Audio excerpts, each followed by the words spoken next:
Welcome to Archery Talk 101 podcast, your guide to better archery skills.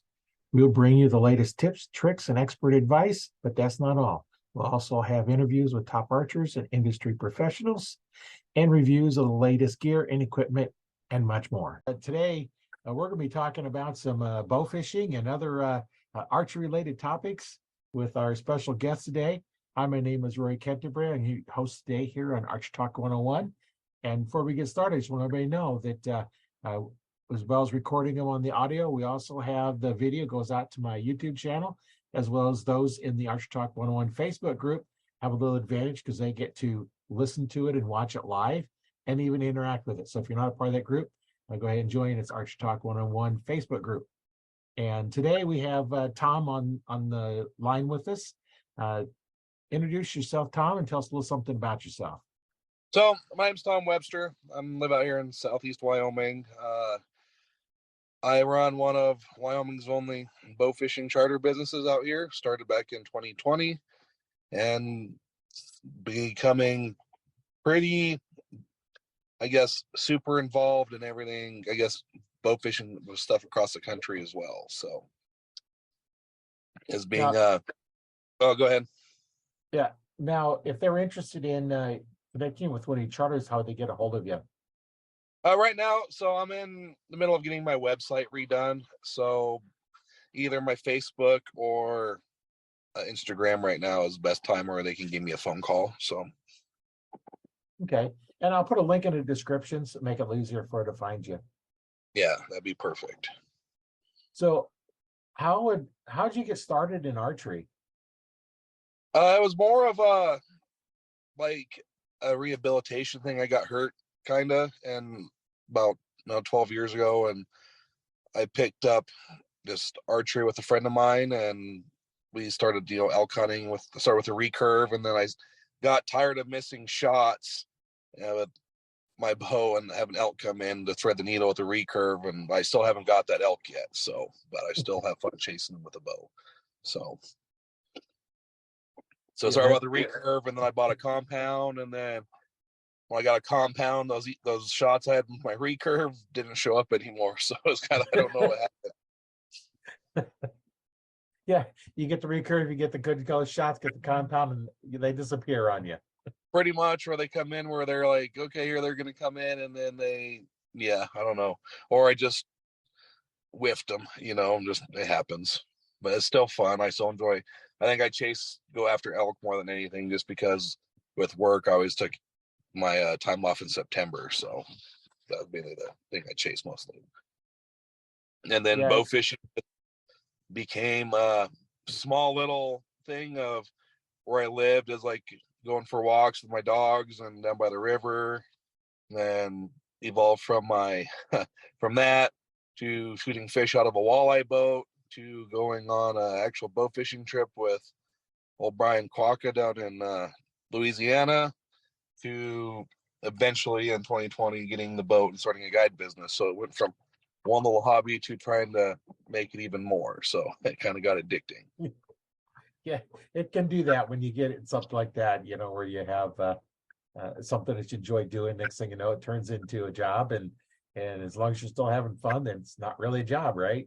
Yep. So it's been a fun thing. I mean, we put a couple records in the boat. I mean, we chase basically what the carp angle. I mean, like the mirror carp. I know the European carp anglers really hate me. I mean, I get a lot of pretty much violent threats from them from Europe all the time when I take the big mirror carp. Kind of funny. So yeah. Well, one area it's a prized possession, and the other one it's a prized catch. So yeah, I mean, even in the bow fishing community, a mirror carp's a prized catch in a lot of places because they're not very, prevalent. But out here in Wyoming, we have 3 lakes, and that's all you shoot. So we get pretty like, just another mirror carp. You know what I mean? So now, for our listeners and watchers, what's the difference between the different types of carps? So out here, we only can take non-game fish species. So we pretty much just target the mirror carp and the common carp. The common carp are the ones you see with all the full scales, and the mirror carp have like patchy scales. And there's they classify some as a leather carp that virtually have no scales. So, but like when you're shooting them in the water, like if the sun hits the mirrors just right, they reflect like gold, and so it kind of you get a mirror finish from them in the water. So that's I think why they call them mirror carp. So Little bit different. yeah, and in my opinion, sometimes they can be really easy or really tough to shoot, and it just depends on the weather or this sort of time of year. Because some days you go out there and you'll just smack the hell out of them, and they're easy to get on. The next day, it's like 30 yards away, they're busting you. Like come on. Yeah, like all game animals and non-game animals. Sometimes they know they've been hunted, and other times they don't. Yeah, like we just got off our state tournament yesterday, and it was a rough one. Fish were super spooky. Like you get on, you'd see groups of 50, 30 of them, and they would just be gone, like way far ahead of you. Normally you can just get on them really close with the trolling motor. And this time it was like, I mean, we only shot like 40 fish, but we didn't get the right fish. So yeah, and I pulled up for those that are watching. I'm going to try sharing my screen, and that's what you're talking about, right? yep, that's a mirror carp. Yeah, mirror carp. Yeah, it's kind of interesting. It looks like it's got real big scales and a big patch in the middle that's has no scales. And Yeah, and from what I've read, that the mirror carp were bred for more of a commercial purpose because they were easier to clean. It's like they're technically just like a subspecies of the common. oh yeah, There's like a genetic difference where the scales were just seldom, and they found they were easier to clean than the full scale ones, so they started breeding them as just just doing a genealogy thing for over there in Europe and that area. So something just a little bit different. yeah, well, I think they were easier to clean commercially when they're filleting them because there's not as many scales to get through, I think is what it was. Oh yeah. Well, and then for those that are looking here, let's see. Come on, start up. Now that's the common carp you're talking about right here. Yep, that's And one that that's the original United States invasive fish species. So yeah, and for those that don't see it, there's a lot of smaller scales on it, and if it's a caught carp, whether it be in doe ball or with a bow, that's what most of us shoot. But up there where you're at, the mirror carp is what you have most of. yeah, well, it's weird. We got a little bit of both. We have some lakes that are just strictly commons. That goes from like 3 lakes where it's nothing but mirrors. We start getting a little combo, and then it goes right to commons. And so it's kind of it's a weird deal. It's all in the same river system too. So Yeah, that's kind of interesting how they kind of group and then they mix and then group back up again. And yeah, so I'm trying to figure out which one it is, and like how I'm kind of curious about why it goes from just mirrors and when the commons come in. Like there's one lake up there by Casper where there's kind of a mix, and after that it just goes straight to the commons all the way out to Nebraska. So, but they're all in the North Platte River system. So yeah, and that's where I'm here in Nebraska, on the eastern part of Nebraska, and that's all I've seen is the common carps. I haven't seen the other ones, so that would be interesting to see one of those. Yeah, like you get at most places you'll shoot 50, 60 commons to one mirror, and we have a lake that you'll shoot 30, 40 mirrors to one common. So it's kind of funny. Now, how are they different in taste? Do they taste much I don't know. different? I've never eaten a carp yet. Like I haven't. Oh, I haven't quite got to. I have some recipes from some guys from like Michigan and Minnesota for smoking and stuff. I just haven't. By the time I get them back to the house, they're pretty nasty. So. Oh yeah, they're good to put in the garden. Yeah, my carp pile is about 136 yards from the house, strategically placed. So the coyotes try to get on them, and so Yeah, that's kind of funny. Plus, I've had a pretty good population of golden eagles lately, kind of hitting it, so it's been kind of cool with them. Oh yeah, and the coyotes, it gives you a good attractant to take some coyotes. Yeah, and then I get the buzzards, but it's weird that the buzzards will not touch a carp until they're 7 days old, until like a week old, until they start eating them. Huh, that's weird. Yeah, I noticed that. Like I'll put a bunch of fresh ones out there, and I won't see them touching it for a week. I don't know if it's they wait for them to get decomposed to get into them easier. I don't know. It's just weird. Yeah, maybe sometime we'll have to have a biologist come on and talk about that. Yeah, it's kind of one of them things that's just I noticed that the last couple of years when I put it out there, you'll see them, and then I'll put a fresh pile out there, and it'll be 3 or 4 days, 5 days till I see them actually eating them. So Yeah, that interesting. There's always something we learn. yeah, I know I've had carp before and I smoked it, and I forget what kind of wood I used to smoke it. It wasn't hickory, it was one of the fruit ones, like a plum or apple or something like that. And I when I had it, I was just like, man, this almost tastes like ham. It was yeah, like really that's good what I was smoked. told.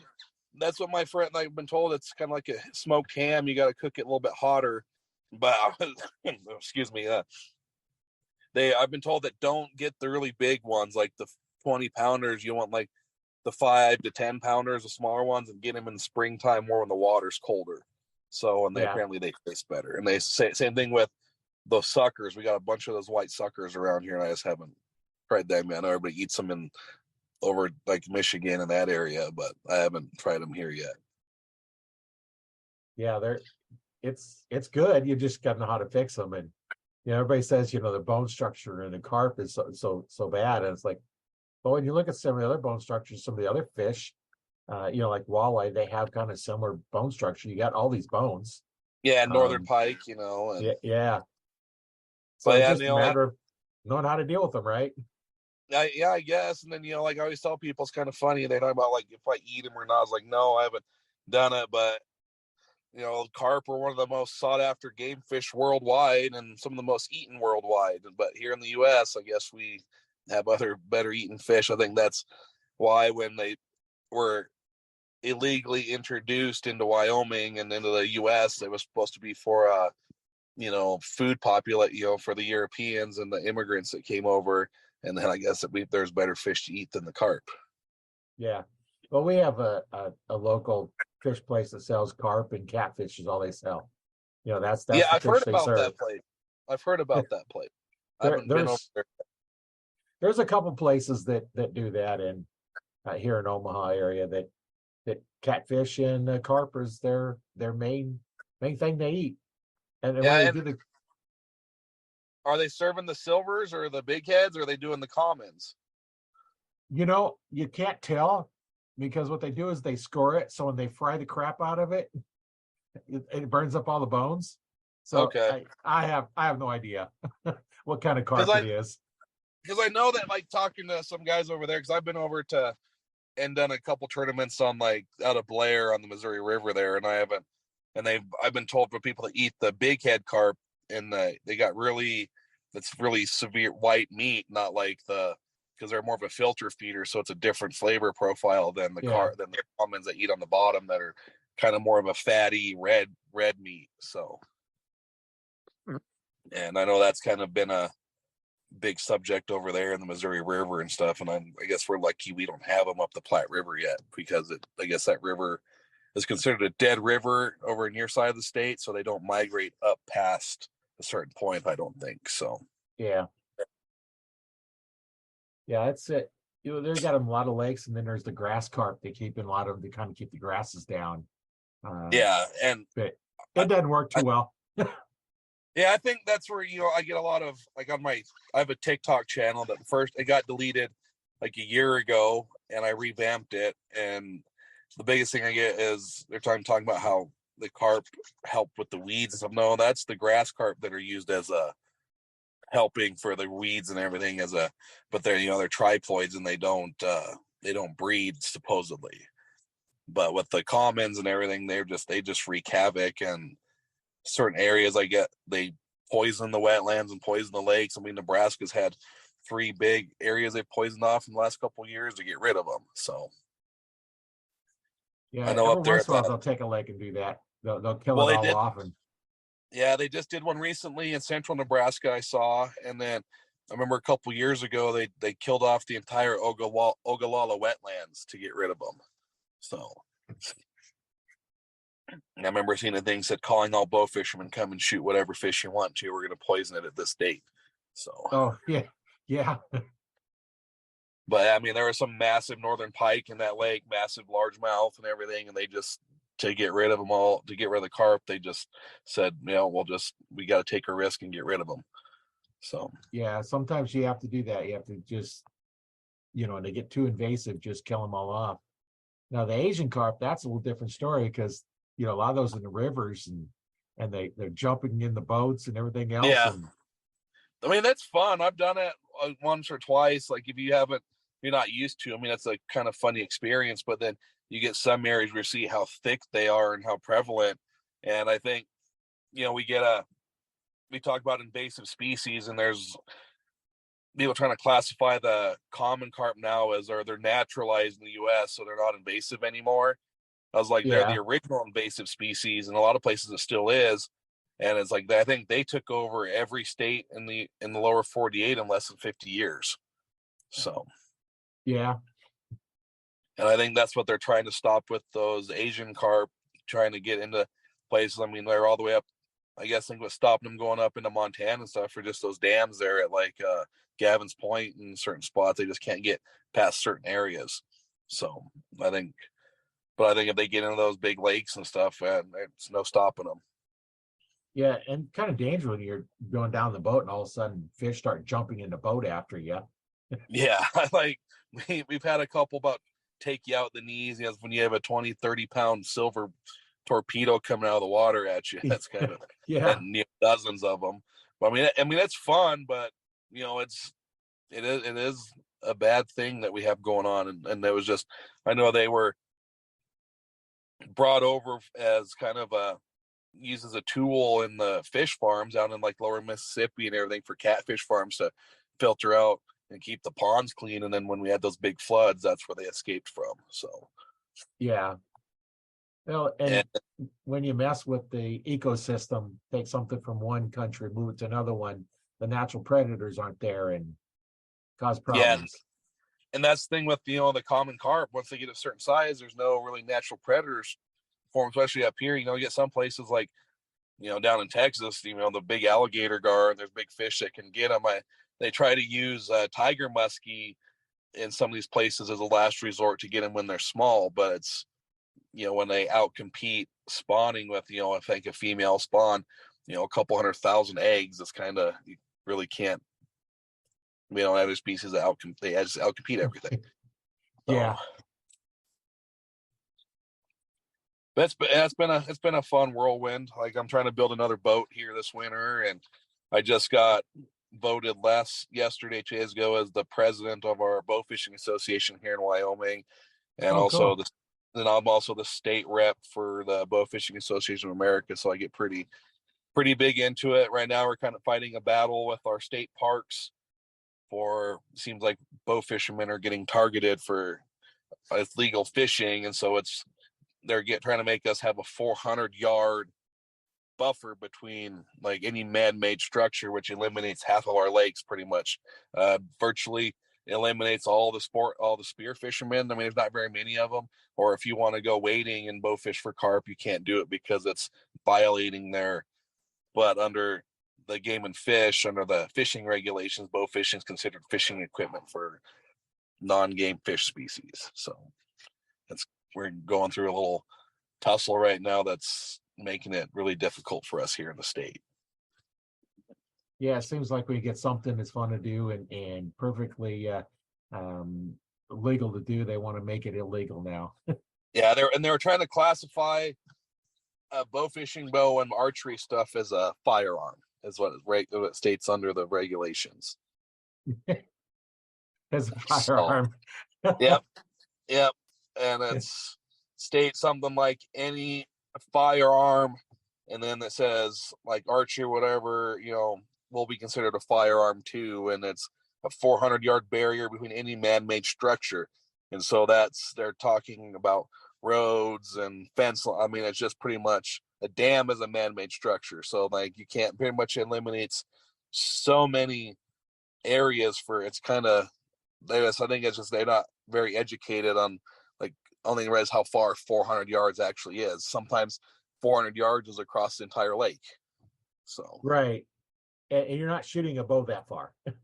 yeah, especially a bow fishing bow. Like it's like we're shooting, and I'm hoping that we can get in and talk with the Game and Fish. I think what we're gonna have to do is kind of get that loophole because underneath their stuff it says it's the Game and Park the Game and the Park Service is different than the Game and Fish. It's two different entities, but they say the parks guys can't regulate boating and fishing, but now they're trying to make their own little loopholes for boat, like for just so if we get Game and Fish to regulate the species we shoot, so we're trying to get some game fish added, and that way they can't even say anything about us.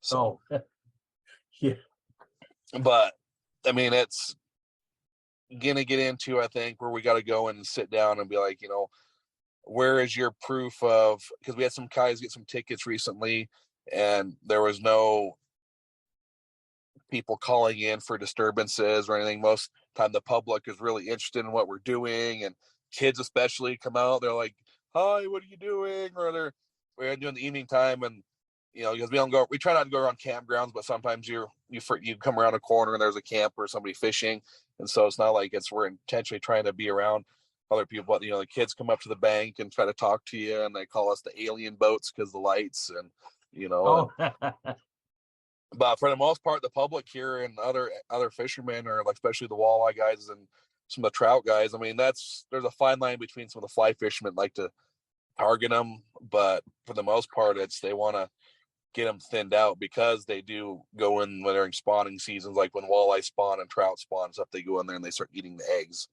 and they go in there and just wreak havoc on stuff. yeah. So now then the species they want to get and want to eat are gone because the carp are eating up everything. So yeah, as the carp population goes up, everything goes down because they're not spawning. And and there's some lakes. I mean, you go into and there was a lake by my house. I went in last year right when they filled it up, and I found a school of carp that was 250 yards long. Oh, geez. Like as far as you can see, there was thousands of them. Then at our state tournament yesterday, like we came on, the wind came down, and early morning, I bet we saw 5,000-6,000 fish on the surface in one headwater. So that's a lot of fish. Yeah, and that's just one part of the lake, and they're everywhere. Like we have these big reservoirs. I mean, you go into some of these bays, and you'll see a school of 300-400 fish come out.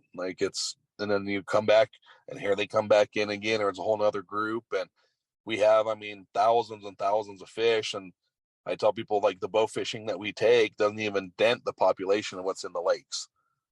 No, we can shoot 1,000 fish a day and not even dent the population in one lake. So yeah. I don't count the other lakes that are infested with them either. Yeah. So, and plus out here, Wyoming is so empty, as I want to say. Some of our lakes, we'll go out there and I'll be the only one bow fishing sometimes. There's a few of us that do it. There's some recreational guys, but as for guys that really do it, there's only like I think our tournament yesterday had 10 boats. So you go like Michigan and those places, a tournament has 250 teams in a tournament, and we're out here with 10. Yeah, you're only going to get so many fish. Yeah, I'm kind of glad we don't have that many teams right now, because we don't have the area to dispose of fish right now. Like I took all the fish home yesterday. I have all the fish in my pickup right now, just getting ready to go dump them, but I forgot. I was like, I got to do this first. So I got about 3,000 pounds of carp in my pickup right now.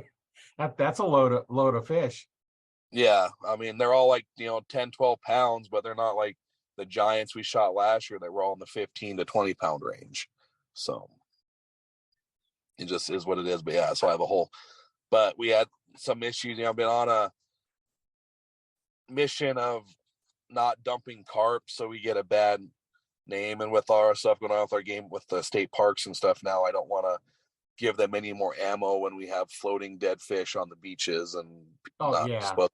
So I was like, if we have less than 10 teams, I'll just throw them all in my pickup and bring them with me. So just to kind of mitigate that, I don't want to give any more gas for the fire for them to come against No. us. And as you get bigger, then find some place that you can take it that will process them and make good And, fertilizer or something out of them. And well, I've been having an idea on that, trying to make, because we just dump fish, and I'd rather find ways to utilize them properly to where they're not right. going to waste. Like I guess it gets down to funding and money that I personally don't have, but I would like to figure a way to turn them into a fish meal, and then grind them in and turn them into extrude them into fish pellets and sell them back or to fish hatcheries and other things, because they are full of omega-3s and proteins and that type of stuff. And then we don't have Right. to decimate, like most of fish food comes from sardines from the ocean and the bait fish out there, and then we can, with so much carp and all that stuff in our states right now, we could figure a way to utilize a non-game fish for something more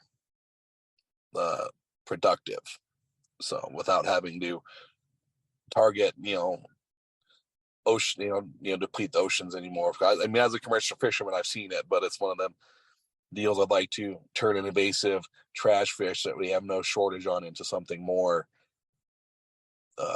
useful in the country. So Yeah. And who knows, maybe somebody listening or watching has some connections into something like that, and maybe we can work something out and yeah, put them to good use like that, put them back into the ecosystem. And I know when I go out fishing, I always bury the fish guts and bones and stuff in the garden, and it's always really good for the garden. yeah, and I'm hoping to start doing that here with some of my carp and turning it into a big compost pile and till it with, like, my neighbor's got a few corrals with horse manure and cow manure and stuff in it that he's stashing a pile on the side, and turn that into soil for people can come get loads of it for their gardens and stuff like that, which should be really, really good for them. So Yeah, that'd make a good additive to put in your garden.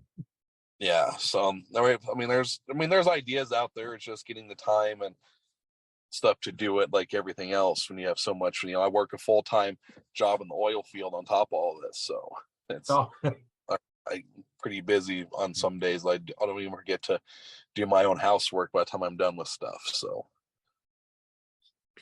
yeah, full-time job and then doing everything else. another Yeah, full-time job, yeah, but our season's only a few months long, so by the time I'm done with bow fishing, it gets into hunting season, which yeah, this year I drew quite a bit of tags this year, but we had a massive winter kill out here this year, and there's a lot of guys that don't think you should hunt. And I've been kind of on some of these hunting pages, and it's getting brutal of people trying to pressure you into not harvesting the animals that you've drawn, you know what I mean?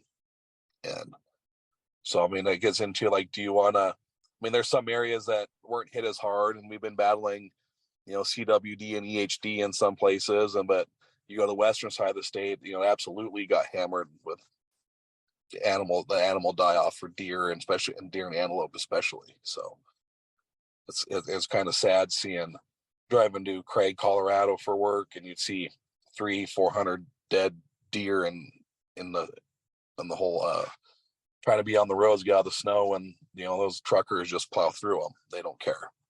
So there's yeah. legs sticking out of all the snow banks, and it's I did see it firsthand down in the southwest side of the state, this eastern side of where I live. I don't think it was hammered as hard as what they say. So because I've been seeing a lot of A lot of deer. I'd probably drive 1,000 miles a week sometimes for work, and I've been seeing a lot of younger deer, like a lot of younger bucks, especially. But we get a lot of moisture, so their health is pretty good right now. So they're coming up pretty quick. But this gets into, do you want to heart? I was talking to some guys the other day, and I said it's not about going out and shooting the spikes and the forks because they're easy. You need to be more selective in your harvests and target the mature bucks and the dry does, that don't have fawns and stuff like that. I mean, just Right. you actually got to hunt and just don't take because they're easy. So, and that's I think what it gets down to with types of years like this. I mean, I think if it was that bad in areas, I don't need the game and fish, the biologists would issue tags if it was, you know what I mean? Like they're issuing enough to sustain hunting, but keep the populations around. So, Yeah. And I don't know about it there, but I imagine, like they do it here as well, is they're going to say, okay, how many deer do they have in an area? What are they expecting to have? And then how many tags do we need to issue? Because this area is going to hold X amount of deer. And, yeah. if you have excess, issue more tags. If you don't have excess, you issue less. Yeah. I know. And that's how I'm thinking. I'm a big advocate though, especially for our mule deer around here, that we need a point system on the antler growth, because I have seen the last couple of years, but I haven't harvested a mule deer buck in 2 years. Like I haven't seen one, like a mature buck that I want to target and take just for that factor. So I mean, I'm pretty picky and choosy what I take anyways, and so I don't feel the need we need to get pressured by other hunters for that reason. It's like, I have a tag, I'm gonna go hunting, but if I find a deer I want to harvest, I'm gonna harvest it. But I'm not Right. going out there taking a spike. And I mean, I let a lot of 130 by smaller 2-3 year old mule deer walk all the time. Like sometimes I'll let 5-6 deer walk before I even take one. So it's just finding the right one and the one you want to shoot. So, and I have seen non-residents come in and they don't get out of their trucks and they spend $300-400 on a tag and they have a bunch of forked horns in their truck, Yeah. And I've talked to other even residents. Like I hate to say this, but I always say hunters and fishermen, we're our own worst enemies. Like, because we seem to can't get along and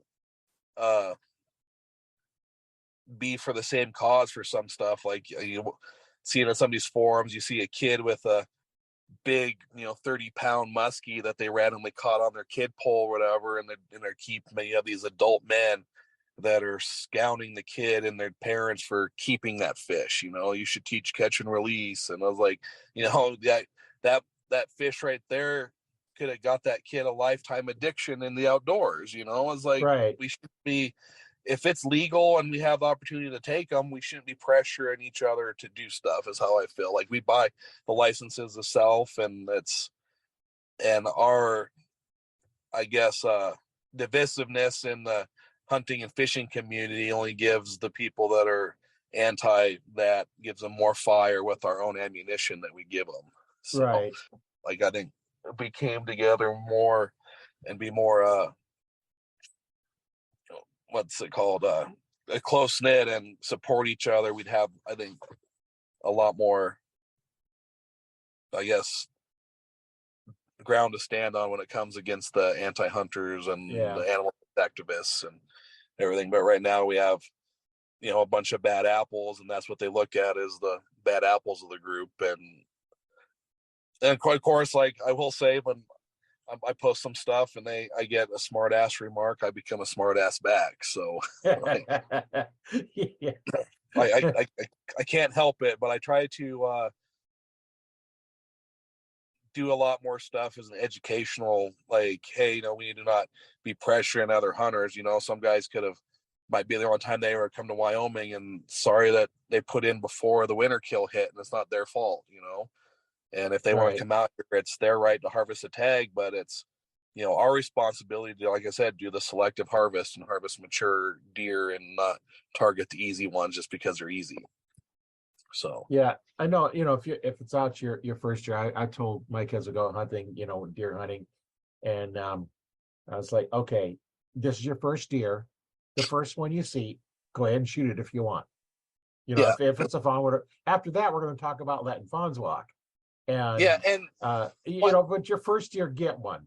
And then after like that, Wyoming's okay, got now a go. thing. We got a thing that says in our regulations that a youth hunter can take any deer, whether it's antlerless or or antler deer, which that I am very okay with, because most, I think our youth is 12 to 16 is what it is. And Right. so I mean, that's absolutely, that's the way it should be. Go out there, you go hunt with your family, you get your deer. But once you get that age where you can get in there, you have to do the selective harvest followed by that's how I feel. Like if you're a kid, or I mean, we have some areas where it's handicapped access only. If you can go in there with a wheelchair, I mean, there should be certain stuff that they could get as disabled. You know what I mean? Like, but Right. An able-bodied person's not that hard to go walk out and look for something and put the time in to find, not someone that's driving on the side of the road and you go 20 yards and pick it up and risk getting a ticket because you can't shoot out of, so you're shooting out of your pickup at a little fork and horn that spends more time next to the road than he does anywhere else. Yeah. Yeah. Well, and I know here in Nebraska, I was at one of the parks, and in their office was a full-size deer mount with bullet holes in it. That's funny. They would set it out, back off the road a ways, and wait for somebody to just pull up and shoot it someplace where they couldn't be hunting. And the full-size mount would be standing there, and they would shoot and then go give them a ticket. Yeah, I grew up in Southeast Alaska, and we had the Game and Fish do that, or the state troopers try to do that with one of them little mobile deer. And what their mistake was is they were using a white-tailed deer in a Sitka blacktail area. And so it's like, we were out, people got a mess, you need to go away from us. We're like, you're an idiot. Like, that's the wrong species of deer. Like, of course we're not going to try to shoot that thing, Yeah, when your dad says one kind of deer and it's a different kind of deer, then yeah, we go up there, we're messing with it, and like, you need to go away. This is like, no, you're an idiot. You guys need to bring the right kind of deer out. Like, these Sitka blacktails aren't that big. Yeah. So so we laughed about that one. It was like a 140-inch whitetail, like 100 pounds bigger than anything else we see. So it was pretty funny. Yeah, sometimes I don't think about it. It's one of those things that, hey, I guess they didn't think that our road hunters knew exactly what we were shooting at. Oh, it's a deer, let's just shoot at it. No, wrong one. So wrong one. Yeah, I know. It's when talking about different sizes and stuff, I know there's when bass fishing up here, you can't bow hunt for them, because it's game fish. And, actually, after July 1st, you can shoot any game fish during the daylight in Nebraska. Oh yeah, I just don't. Yeah, no, I mean, I almost taken a couple wipers out of McConaughey, when I was out there for a tournament, but those things don't stay on an arrow very well unless you got no. They're pretty. I guess it depends on the arrow. We were using like some of the specialty arrows. I was using the normal little muzzy ones, and they got a lot of oomph to them, and if they were off the arrow pretty quick when they hit the end. So yeah, I know there's a couple of lakes, 21-inch size limit, and then when they lowered the size limit to 15, he's just seen all the comments. Everybody's like, why would you take it at 15? It's like, and then actually one of the game parks people got in and explained why they have the size limit. As you have too much bait fish, you need to let the fish get bigger. As the bait fish goes down, you need to lower them down. So it's a big balancing act. And once the guy explained it, it's like, hey, that makes sense. Yeah, and so like right now, like we're talking about, getting the Game and Fish to let us have certain game fish species here. I've been trying to get catfish and drum is what I've been trying to get added. It gives us an extra species. It's most people think a drum in the state is a silver carp, and they throw them on the beach when they catch them anyways. So yeah. But I think we only have 3 lakes anyways that got drum in them, and like the regulations on our rod and reels 50 drum a person. So like, why can't we shoot them with a bow? So yeah, And then catfish. Everybody here, you don't see that many people target catfish, but we got channel catfish everywhere. There's some lakes I go into on like this time of year, the first part of June, I'll see 200-300 of them in a night. And in late fall, like August and September, October, when all those shad come shallow, those catfish are up crazy in the shallows chasing shad. So then we're trying to just get certain access for certain fish to give us more opportunities is all. Then and we can take give us a limit. Like you go to the western side of the state, any walleye, any northern pike, and some other the predatory fish, it's shoot on site and illegal to release them. So or if you catch them on rod reel, it's illegal. So it's like, what's the difference of us having access to them on this side of the state in certain bodies of water? So yeah, if it's a fish that you catch you can't release, then why not shoot the bow? Because even if you did release, it's not going to live. Yeah, I mean, and I've had accidents. I'm not intentionally and I will admit it. I've done it myself. I had a couple of clients. We've accidentally taken a catfish in the dirty water and everything, and they're like, "Well, what are we gonna do?" I'm like, "Throw them in the cooler." And they're like, "Why?" I was like, "I'm not gonna throw a fish back that's gonna be dead that I can eat. Like, I don't want to waste it. I mean, it sucks. I mean, if Game and Fish come up, and they ask why I have them, like, this is what happened. It was just I'm not targeting them. The water was murky and accidents happen.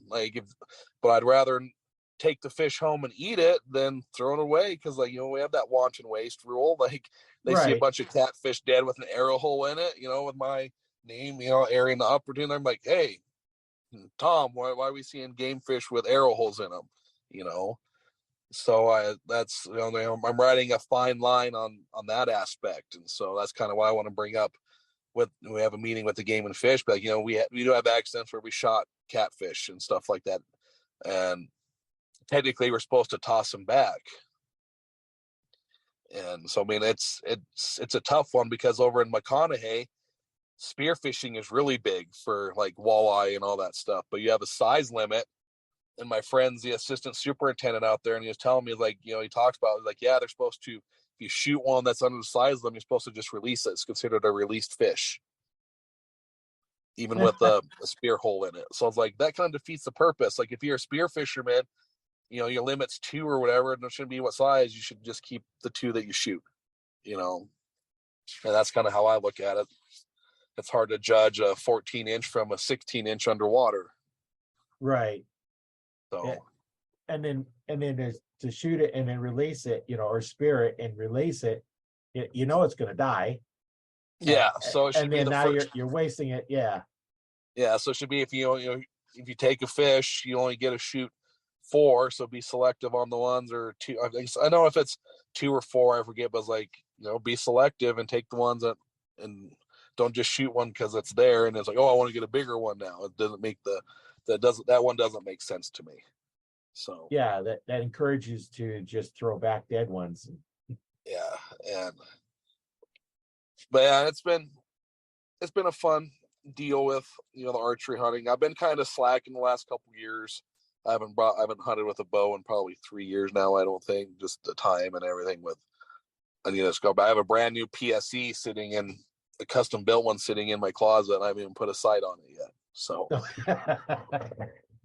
but I also battle with a really bad astigmatism and an eye injury in my right eye, so it's really hard for me to use like a peep sight and that type of deal too. So it's a struggle using a compound, and I'm really debating doing the more traditional route again, but using not a lever bow more than, because I use it all the time for bow fishing, and I'm used to the more of the instinctive stuff and just stick with that route. So, but getting a little bit more hunter, because the bow fishing bows are set up a little bit different.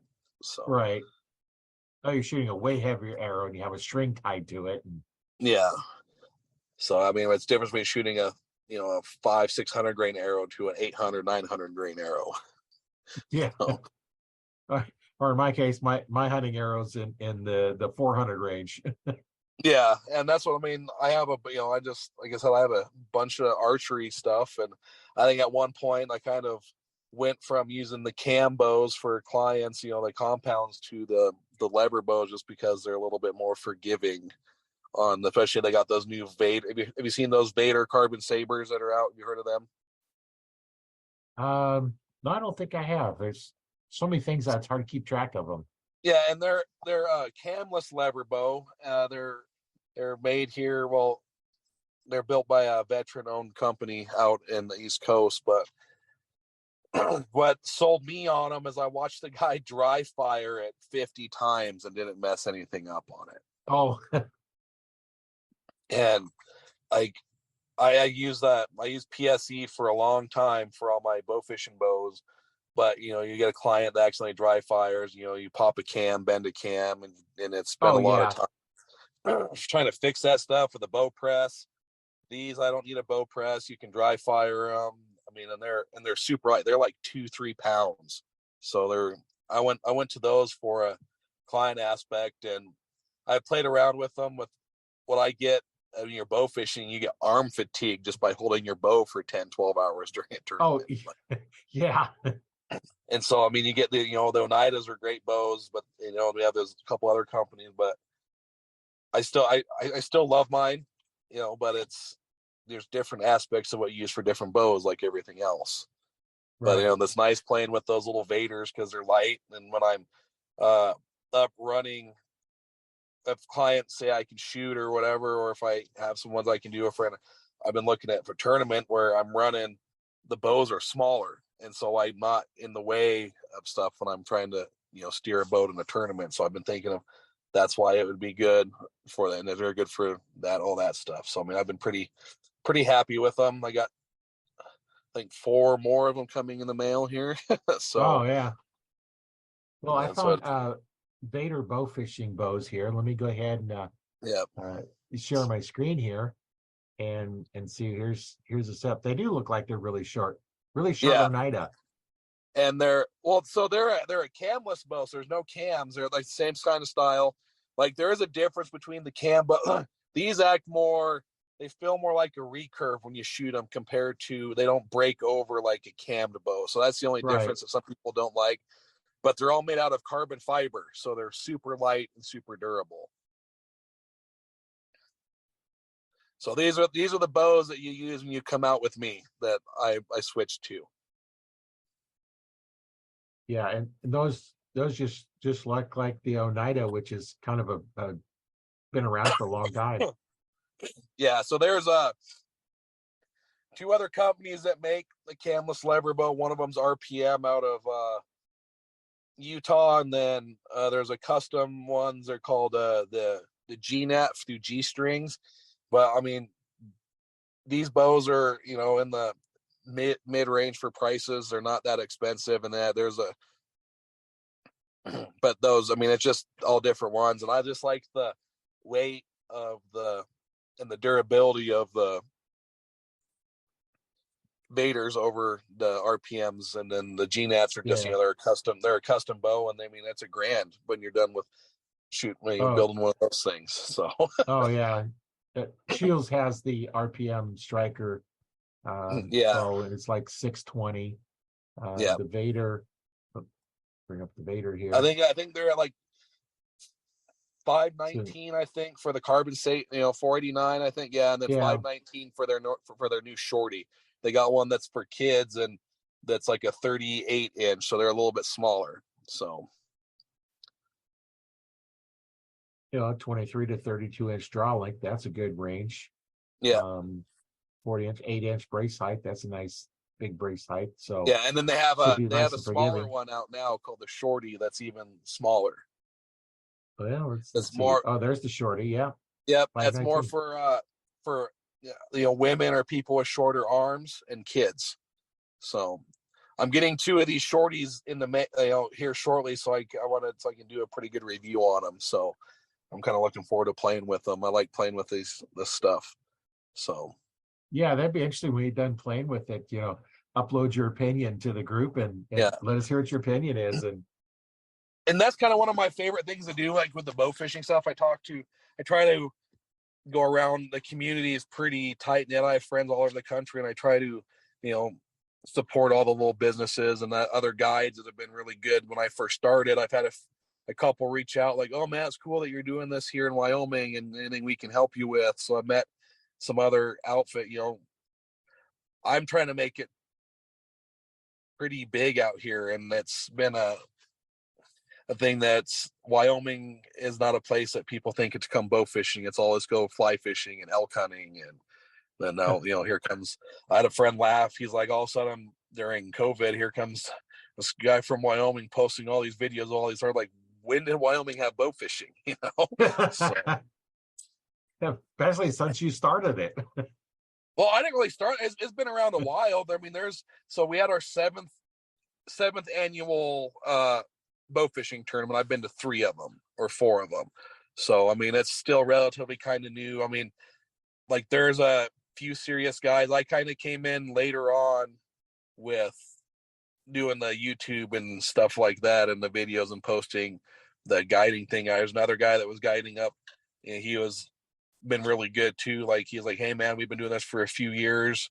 Anything we can do to help, let me know. And so like when I went to a couple lakes that I'm not really, they're kind of a ways away, he helped. Like I was like, hey, I'm coming here with some people, like where would you recommend? And he's not one of them guys that's like, oh no, just go find yourself. He actually helps. And so I ran in that with pretty good stuff, unless you're in a tournament and everybody's tight-lipped and you know what I mean, like, oh, I'm not seeing anything. But for the most part, a lot of the bow fishing community has a lot of good intentions with other people, but like with anything, there's the jack wagons that make shit, or they don't or I see guys that act like they're teaching and they're giving false information, trying to use the wrong bows, the wrong type of equipment that, in my opinion, seeing this, how stuff's set up is, I didn't mention with the guy, I'm like, you're going to hurt somebody telling him this stuff. Like you don't use your 70-pound hunting bow to bow fish. Like our arrows aren't designed for that stuff. And you've been lucky that you haven't shattered one when you shot one, because the pressure from the cams and, the new carbon arrows, like how they flex when you shoot, the fiberglass don't flex like that to take the pressure, the high torque of those hunting cams. And like bow fishing bows, even the compound ones are designed to, they do have a break, but they're also designed to what we call snap shooting. You don't got to pull back all the way. And you can't do that with a conventional hunting compound bow. So it's, when I see that type of information coming out there, I'm like, you need to stop giving this information, because it's going to lead to somebody not knowing really what they're doing and going to hurt themselves. And I don't want to see that happen to anybody. Right. And the regular fishing arrows, or the fiberglass ones, those designed out of the heavier pound bows are actually cladded with the aluminum arrow. So it's aluminum arrow with fibers inside, so it can take that pressure. But most of the fiberglass, I mean, and they have these new ones that are they have a carbon fiberglass mix, and I've seen it. I learned this too. Last year? I went down and shot alligator gar with with Scotty Michelle, like with South Texas bow fishing. We, you see these cool arrows that are a carbon fiber and fiberglass mix, but you get in those bigger alligator gar and stuff, and you show them, like you shoot one and they torque and just right, and the arrow splinters. And the same thing, it can do it with a compound bow with the right torque or the right. They just splinter like and I can imagine doing that and having a shard go through your hand while you're shooting,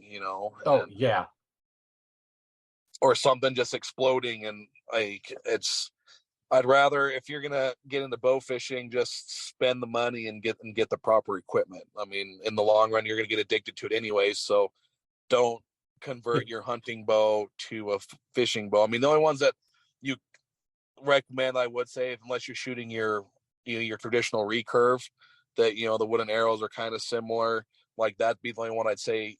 If you're converting your hunting bow, it'd be your recurve and your traditional bows, not your high-end compounds that are shooting 390 350 feet per second, when a bow fishing bow shoots 200 at the our highest ones. My hunting bows would never be used for fishing. For one, I draw back my hunting bow and I expect anchor point. People's like, I can't shoot them fast. You Yeah, don't have time to draw one of those back. I and like I have my recurve set up that way, so I can just draw back and go. It's yeah, much and I quicker. see that a lot when I bring clients. I mean, they're good at archery hunting, but they pick up the bow fishing bow and they try to go into their fundamentals and their back wall and their stops and all that. I tell them, I'm like, throw all that out the window. Yeah, you ain't Like, got time.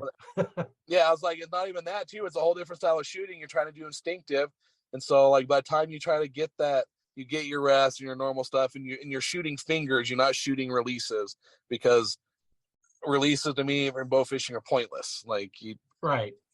and so it's pretty fun. I tell them, like, whatever you know about bow hunting, using your compound bow to come out, like, throw that out the window, because you're not even aiming at the fish when you're shooting at them. I always tell clients, aim to miss and shoot where the fish aren't.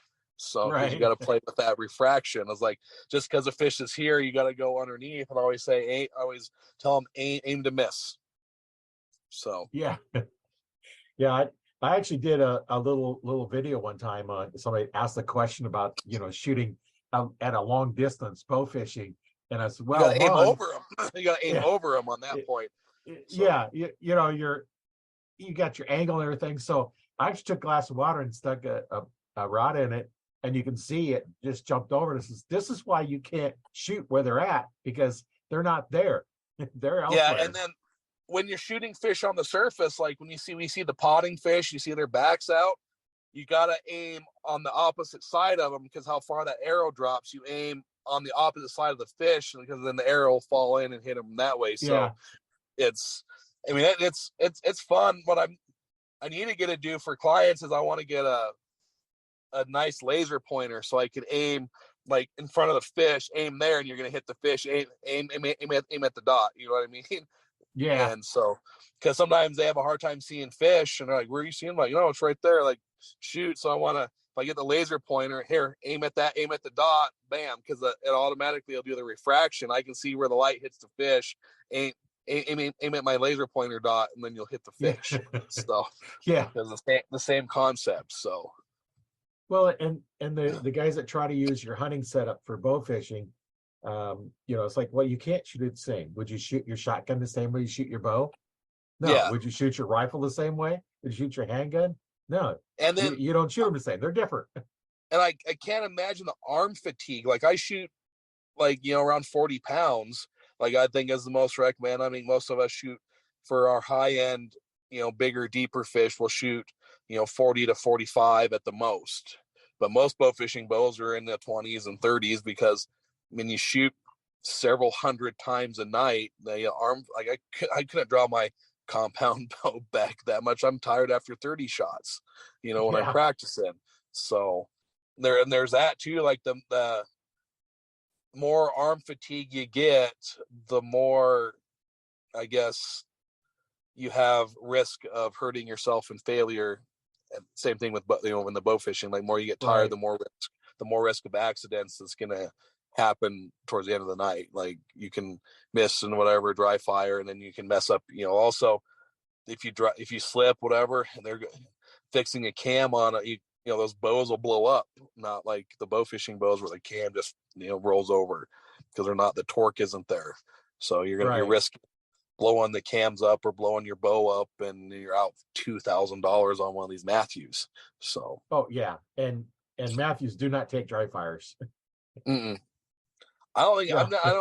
I haven't had any. Even the bow fishing bows don't take dry fires. I mean, the compounds, not like, they blow up. I mean, or they snap a cam or whatever. That's why I went to that baiter, is watching that guy shoot 40 times and nothing, and not even the power limbs were bent. Like, everything was still in alignment, is what amazed me.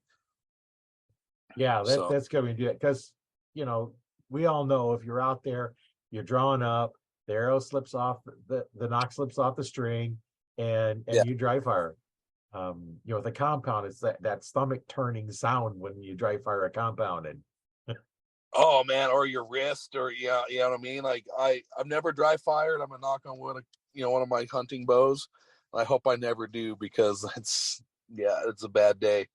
And then we get into all the reels and everything else, bow fishing is just as addicting as normal archery. You spend lots of money on, and that's like everything else. Which bow is the best? Which arrow is the best? What reel you're going to use? And like it's pretty funny. And then the boats. I mean, I always tell. I just started bow fishing. We're like, good luck. You'll be in it spending $50,000 the next couple of years. So. Yeah, you get a boat with a high platform on it and everything Yeah. else, and it's got to be a nice stable one. You can't have just a little bitty canoe. And I see that too. Like I see guys bow fish, and they see these little. In my opinion, like unless you're doing it by yourself, but a 20-foot boat is really ideal. Is what you need. Like you need the platform. I see guys out bow fishing in little 1648s, and they got 5 people on that little tiny boat. I'm like, Oh man, like. I tried doing when I first started, I tried bringing like 6-7 people out, and it just wasn't, it was just a pain. So I only limit to 4 people right now until I build my bigger boat, which I've had to sacrifice some trips because I can't take 6 people, 7 people. right. But I'd rather be safe than make the money. Right. So Yeah, this winter I'm hoping to build a massive barge is my plan. I drew up a plan myself, and just gotta get through the summer and sell this one, and hopefully have a pretty sweet boat next year. So that's how that's how a little addicting bit it at a is. time, right? Yeah, I've had this boat for 3 years. I mean, it's a great boat. It's a Sea Arc with a custom platform, but it just what I want to take my business to. Like I also want to start guiding walleye trips with it too. So I need a more of a all around boat than the just the bow fishing. So, and I love catching walleye and other fish with it. So my boat's pretty I mean, I can fish off of it, but it's not comfortable. You know what I mean? So Yeah. it's meant to stack a bunch of bloody carp, and like we shot so much with it. We had so much fish in the boat 2 years ago. On the way home, I snapped the tongue on my boat trailer. Had to get that welded and towed to my house. That's a lot of weight. Yeah, we had like 120 fish, I think, in the boat, and they were a 23-pound average. So I mean, you do the math. Like I should have threw them in the pickup instead of in the boat trailer, and I overloaded. It was my bad. I overloaded it, and had to have my friend come and weld the tongue back on it. But it was pretty funny. Yeah, that's a lot of fish to put in a boat. Yeah, and we had the world record bow fishing mirror carp that day too, but the kid's dad thought my scale was off because it looked bigger, so we didn't quite get that world record. But by the time we got to the certified scale, which I mean, it was a massive fish at 43 pounds. So yeah, that's a big carp. yeah, and they don't get as big as a grass carp. I mean, there's some areas in Nebraska people see grass carp that are in the 60-70 pound range. Yeah. So I've only shot a 5-pounder. I think is my biggest one for a grass carp. So, but I mean, I've shot some big heads in those silvers, and it's like I said, it's went from a rehabilitation thing to kind of an addiction, like a really severe addiction. So, yeah, you never know when you're going out what you're going to hit. And I had at one time I was out, and I'm shooting it. I think it was big heads in there, or carp. I forget which one it was now, but I'm shooting it and I'm missing. And then a gar comes by, little bitty 1-inch diameter gar. I hit it. Yeah, and it's funny. I do that too. Like I can go all day, and just there's days I go where I can't hit the broadside of a barn. I'm like, what the hell? And then I go out there and it's like bam, bam, bam, bam, bam. Luckily this year I've been on a lot better. But I mean, you get some guys, it's like they don't miss. You get some of those number guys that go to these tournaments and they shoot 800-900 fish in like 7 hours. It's like I would like to go see that because I haven't seen that in person. I always go chase the big 20 because I don't know, I like chasing big fish, and plus I can't compete with those guys that are into that stuff. So like, and most of those guys are the airboat dudes that get into those places where the fish can't get out, and they just So yeah, but airboats can go in spots that regular boats can't get into. And I've been tempted to get an airboat for Wyoming, and it's one of those, the things that stops me is not not getting anybody. It's the wind here. We get like that's our biggest problem here in Wyoming is battling the wind and getting out on the water. And those airboats are like a sail on certain points. And Oh yeah. and there's certain times in an airboat here in the early spring and late fall when the Platte River is really down. Man, you can get in there and those carp find pools, and you get in there and shoot. I mean, they're in there by the thousands. But getting in there and finding them and running, I don't know what the regulations are for running an airboat on the Platte River around Casper and up and down through that area. And the fly fishermen would probably not like me too much because how noisy it is. So yeah, it is noisy. Yeah, and I mean I love airboats; they're fun, and like I said, for the most part, our boat fishing here is pretty supported by most people. I've only had one instant where some guy was angry, and it was I hate to say it, was a fly fisherman. So he got all. We were at a state tournament a couple years ago, and we went into a bay, and we thought this guy was just waiting, shooting fish with a bow. So we're like, okay, we got in there and realized he was fly fishing, and so we backed out like 150 yards from him and was out in the middle, kind of shooting fish and doing our thing, and we were calling fish at the boat ramp, and the guy took his boat next to us, and the next thing I know, on Monday, I get this hate email on my Facebook page, and this guy griping to me about how dare a bow fisherman come in a carp flat when there's a fly fisherman in there, and got into a little spout about. I was like, dude, it's public waters. We gave you 150 yards, which I feel is pretty adequate, and like, I was like, the thing is like, what made me mad, like, I guess upset, is like, you could have came and talked to us in person instead of doing this on my page, like, and I told him, like, in the end of the day, it's public waters. We all are out here doing the same thing, and you're griping to me about a fish that nobody cares about. So yeah. Well, you could have very easily just went on past him and really disturbed his it was fishing. like, so there was that lake where the carp were at. There was 3 other boats, and we give each other like a distance, like, so we were in one spot, the other guy was another spot, the other guy's another spot, you know what I mean? But it just happened to be where the fish, where those big carp were at, was in that, but that bay was 300 yards long at that time, and so we gave him like, and he was up in the shallows, like in the flats where we couldn't even get to, so he's up in like knee deep of water, and we're shallower, and we're 3-4 feet. So it's not like the fish that we were chasing were the ones that he was after up in the weeds, up in the shallower flats. So, and like I said, there was hundreds of fish in that bay. Like, it's not like we were sitting in one spot and they were just coming by us. They were running by in schools. I'm like, we weren't even close to where he was at. So I just don't get it. So, and sometimes you just never know, right? yeah, I can't ever be happy, but I mean, it's just one of those. I try to be mindful with everybody. I mean, I've been, fishing walleye, on some of these, and you don't get 100 yards, 150 yards from another boat. They're 20 feet behind, 30 feet behind your boat sometimes, dragging the same strips you are, jigging the same points. So I was all like, I thought the courtesy we gave him was a little bit more than what I've been given on just rod and reel fishing and stuff. I mean, heck, I've been to Alaska where you're fishing 2 feet from the next person next to you, Oh yeah. So I was like, man, like, it sucked. I mean, it sucked. I mean, I like having the spaces to myself, but at the end of the day, sometimes where the fish are at, and it's just is what it is, and you have to deal with it, like, so I don't know. I mean, even like, if you fished the walleye spawn at McConaughey at all with a boat? No, I haven't.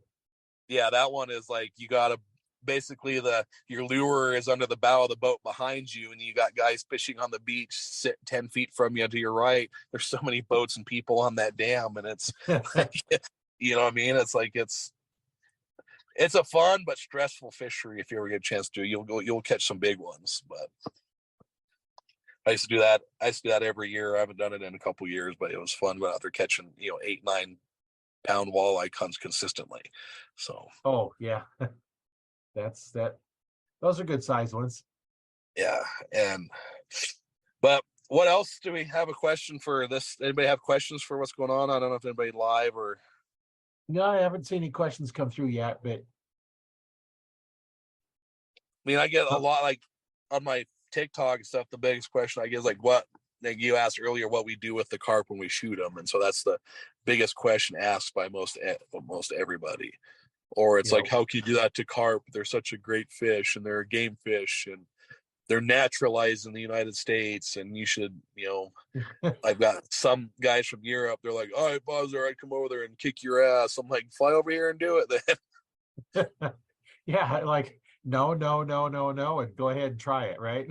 Yeah, but I tell them too, like my thing with carp, I'm like, if you want to go catch them with a rod and reel, go do it. I mean, they are fun to catch. For most people, for most kids, that's the first fish they catch on a rod and reel. So there's just no shortage of them. So it's one of them you can bow fish them and catch them with a rod and reel. And in the end of the day, is I asked these advocates and like the Carp Association people in the U.S. I'm like, if they are such an important species, when they are killing off a wetland or poisoning them, where are you guys trying to stop it?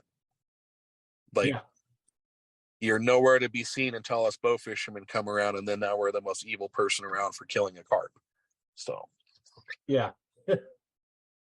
And I asked them that. I'm like, here, I mean, and the states will post areas where they're gonna, hey, attention, don't come this area. We're gonna, I think they use that retinone is what it's called. We're gonna give the lake a retinone treatment, they call it, and here they let it set. I think it's 2 years sometimes before a lake can even bounce back. But the thing is, when they do that, I mean, they risk killing everything. It's not just not just a fish in the lake. So when it happens, it's a pretty severe treatment. And I was like, you guys don't realize what the extent is. And then it gets into where, and if the carp get back in there right after they're done with it, those lakes get what they call, have you heard of new lake syndrome on a lake? They call it. Yeah, go ahead and explain it for those that listening or watching. So new lake syndrome, say like out here in Wyoming, we deal with where the irrigation in the lakes get dropped down to where we have a mass die off where very much the lake dries up, and then we have a good year like this, and we get water back in there. The game and the fish or they stock or fish get in there naturally. Nature has a way of basically the fish that normally take 10 to 15 years to grow to mature size, I'll do it in a year or 2 years. So you go from it's nature's way of filling that ecosystem and the niche with mature fish and everything. So in 3 to 4 years, you have all these massive trophy fish in the lake because it's nature's way of basically it's an accelerated growth. And then it starts teetering and you get your age difference. They basically come in and they get up to spawning age real quick. And so one of the lakes that I shoot are really big fish out of, I think that's what they've had going in, because when you catch, like, I haven't took a carp out of there that's less than 15 pounds. They're all the way up into the 40s. All the rainbows that are in there are 25. They're massive fish, but 8 years ago, the lake dried up to virtually nothing. And so then the water came in there, and then bam, we got these massive fish everywhere. And like sometimes those carp take 25 years to get to, 30 pounds, but they're doing it in less than 10. So in that lake. So I mean, it happens with all that, with all the lakes that get that. You initially, if you build a pond and you don't overly stock it, because if you just putting enough in there, like your bass or your crappie or whatever, they'll get to massive size really quick. And so you'll have all these big fish and you start stocking, and then it'll stunt the growth on all the little ones. And so if you overpopulate it, it's the same deal. Watershed will make its own ways. So if you start seeing areas that got a lot of little fish, a ton of them, and no big fish, it's because the lake is overpopulated. And so some of these areas where you see 3-4 pound carp, that's all you see, is because it's overpopulated. There's not enough food to sustain a mature fish. So, and that's why you have to kind of change size limits, and because you've got too many little ones, you need bigger fish to eat them. Yeah, and unfortunately, like I said, with those carp and other type of species like that, they just outproduce and they outcompete, and pretty soon that's all that's in the lake. And when you get that much biomass and population, it can destroy the lake because, you know, lower oxygen levels. And then certain lakes, like we're on, like there's like two parts of the lake.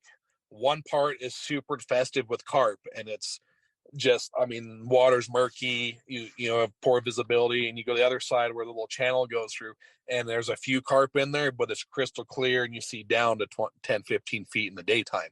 And so those areas where they get in there, they dig up the bottom so much they're feeding, it just affects the water clarity and the oxygen levels. And that lake in the one side battles toxic blue-green algae like crazy because of the algae blooms and everything that they get from the disturbance of the bottoms and it's a shallow water lake. So they're very destructive when it comes to that type of stuff in natural wetlands, and because they just take everything. So Yeah. So when everybody says that, you know, carp aren't destructive, yes, they are very destructive in like wetlands and stuff. You get some like massive reservoirs. I mean, but you go over to the Great Lakes. I just came from the Worlds up there, and the guys were telling me sometimes the carp spawn is so thick there, like it sounds like the Niagara Falls, they say, from them splashing. Oh, so loud. So, I mean, and like I said, they have tournaments where guys come in, there's 250 teams on one small lake, and they don't even dent the population of some of those lakes. But sometimes it is like bow fishing is a way to control the numbers of carp and everything, because, you know, we target one species, and there's one lake that I have seen it, that I have made an impact in the past 3 years, because I go in there and take it a smaller lake, and I've noticed that I'm seeing less and less carp after I've been in there shooting them. So, but I mean, it is a good sustainable way to get rid of them. Like, we're not going to eradicate them, because no, by all means, I don't think we should eradicate a species for something. But if they're in an area they don't belong, we need to control them heavily. right. And that's, you know, my argument. That's a whole nother one I can talk about with wolves. Is how I have some stuff, and people think I'm crazy, but it's one of those deals where some of the stuff that people say is absolutely wrong.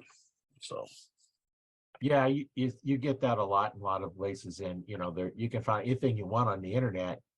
yeah, You know, anywhere from oxygen is bad for you, you know. yeah. And I saw people like quit reading Google.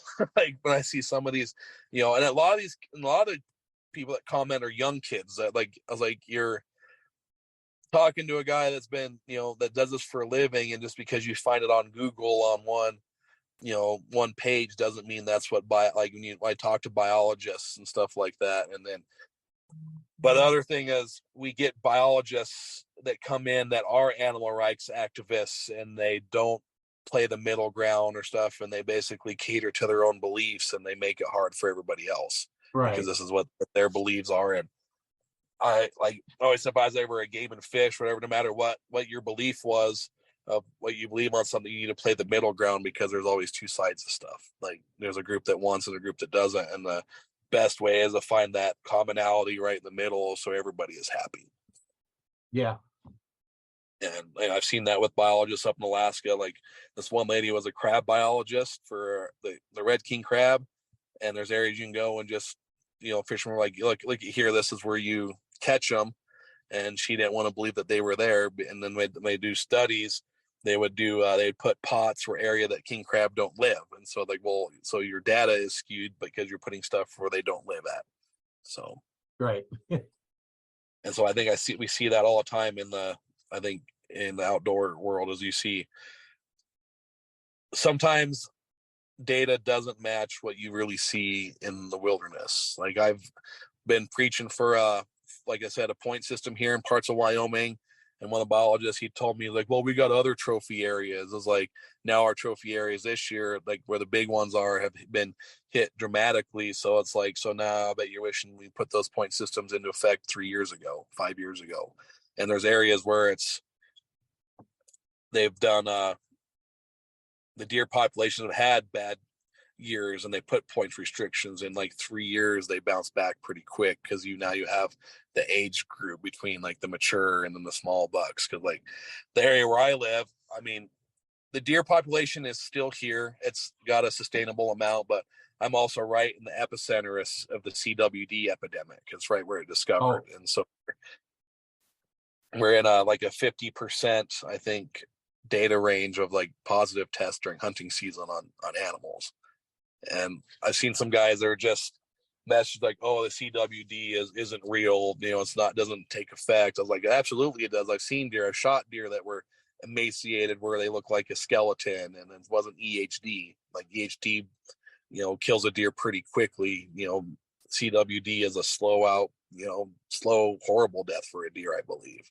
So yeah, for our people watching, listening, can you explain what the difference is between the 3-letter acronyms you're using? Yeah, so that chronic wasting disease is it's equivalent to mad cow disease in the ungulates, specifically deer. I mean, elk get it, but not as bad. But it's kind of like I've seen different research. They say it's a prion or it's just a transmitted disease that came from livestock. So there's two different, and like it's hard to pick which one they think it is, but it's in there. And I've seen deer, and they call them zombie deer because they look just like the Walking Dead when you do find them. And then you have the EHD, which around here we get, which is weird. Normally it's in like a heavy, moisture area, but we had it come in so hard last year and we were in a drought. So that's kind of where, but I think it's caused by a gnat or an insect that gets into them and it swells their tongue up, and they call it blue tongue. And it basically, the deer, they die from dehydration pretty much. And so we've had that twice hit here in 10 years. It hit our whitetail population pretty heavy. There's areas but in certain parts of Wyoming here, they're trying to really thin out the whitetail to make room for the mule deer, because the whitetails are actually more aggressive, and so they push mule deer out of their areas when they move in. And so I don't know if that's been an aspect here where we get a lot of whitetail populations and it pushes the mule deer out because of their aggressiveness. So, but I mean, last couple of years, I mean, you see, one year I saw 200 does in one day and no shootable bucks. And you go out in the fall, I going out looking at the herds and looking at big bucks, later on when I have, during pheasant season, and you just don't see the age gap between the bigger bucks and the smaller deer. You see a group of 50 does with a little 2-year-old forked horn in it, and or you'll come around, you'll see that, and you see one mature buck within 300 deer. And I was talking to the Game and Fit, that's why I said, we need to implement this. But like I said, around here, everybody road hunts, and it's so much private property area, and so they're risking taking deer off the roads and stuff, and they're all the little deer and the little bucks. And I think a point management system is very ideal for a deer herd. I mean, it works from the whitetail ranches, why it doesn't work for the public. So that's kind of how I look at it. Yeah. So just selective harvest is key with anything. Fishing, hunting. Just do what's right, but don't try to guilt trip people into doing something that's not illegal, is how I feel. If you want to give your tag, there's a program here right now that they're trying to like let a deer walk, and there's a bunch of prizes and stuff. And I'm like, yeah, if you want to give your tag up, absolutely. But if you're like me, I supplement my, table, my freezer and stuff with probably 70% wild game, and elk and several deer, upsets the cost. Especially you get some guys like, well, no, it costs so much. Like, I live in an area, I drive 5 miles, I can harvest a deer, or I can harvest a deer right in my backyard. So for me, paying that $30 tag and spending $50 in fuel is cheaper than me going and buying a chuck roast that's $55 right now for a 3-pounder at the store. So it's cheaper. Like, I like something. So most of my meat in my freezer is wild game compared to beef, just because of that reason. It's technically cheaper in the long run buying $200 worth of tags in a year, and I get 6 months worth of food on the table. So, well, and you don't know what's been put in the meat. Yeah. There's hormones and antibiotics that they're feeding, given to the cows and whatnot, and all these chemicals in there, and I haven't seen a thing. I don't know how true it is, but they're trying to figure out how to get some of our DNA into the meat. So now you're Well, eating the stuff with the meat, and I don't yeah, know. there's some scary stuff going on, like with the agriculture. Like, like I hate to get into like the conspiracy theorist stuff, but we have like, Bill Gates right now is the largest owner of farmland in the country. Did you know that? Yeah.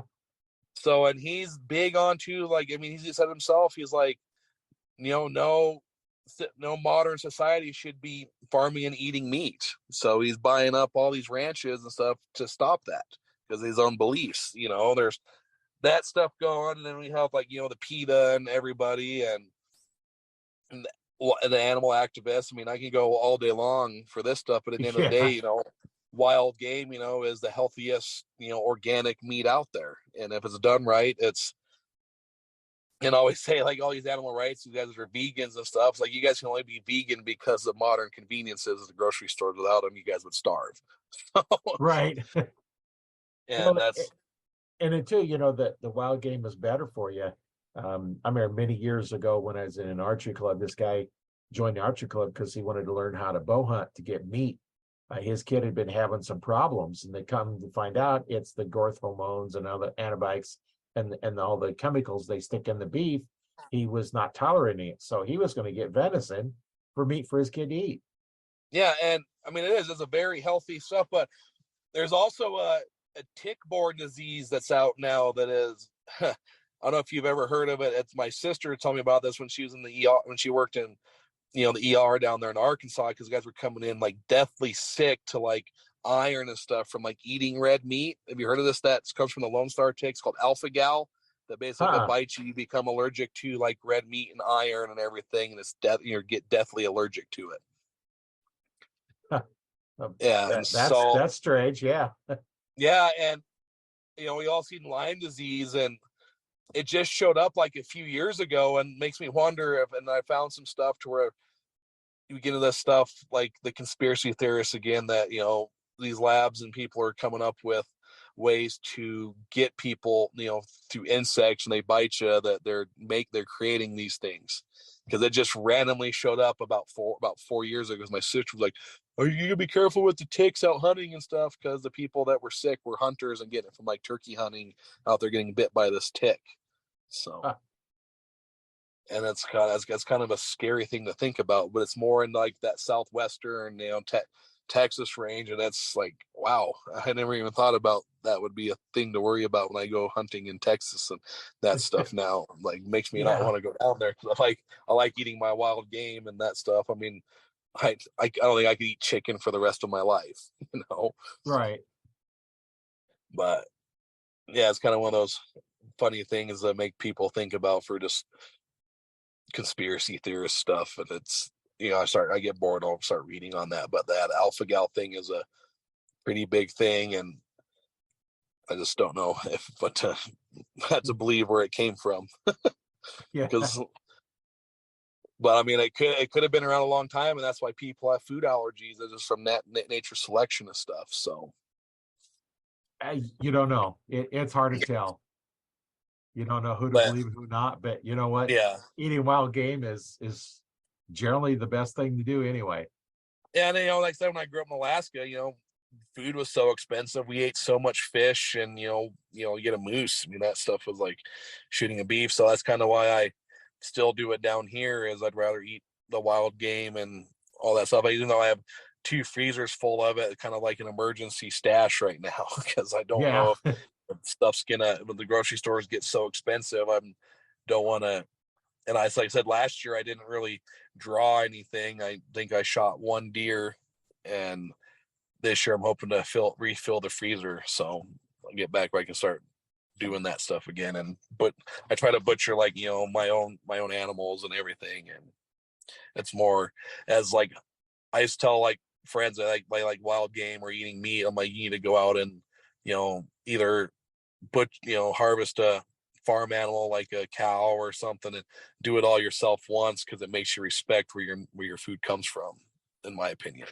You respect it, Yeah, it does. from the whole aspect, because everybody's like, oh, you just do it because, yeah, call us hunters and stuff, or just bloodthirsty. I was like, no, it's, taking a life and doing all that stuff. I mean, it's not just an easy aspect. I mean, sure, I go out and I shoot some prairie dogs and stuff like that, but for the most part, I don't, it, when you take a big animal's life, like, it's kind of one of them deals where it's surreal sometimes, I guess, for some things. Like, I worked with a guy up in Alaska, and he told me the worst and best thing he's ever done in his life was take his elephant. But he's like, you can never pay me enough money to do it again, is what he told me. And he's like, that was the only animal that I've ever taken that I sat down and cried for, is what he told me. Like, he said it was super emotional and everything. He's like, I did it when I was like 33.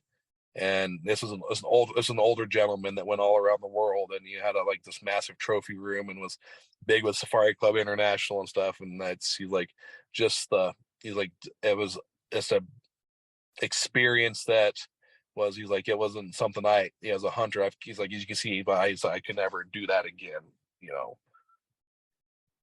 So, like, I say that we're all bloodthirsty and compassionate, but he's like, but the thing about, he's like, taking it, like, the amount of people that animal fed, and how, like you said, it was like you're out in the middle of nowhere, all of a sudden there's 100 people coming out of nowhere to butcher this animal. And he's like, that elephant was taken, every part of it was taken.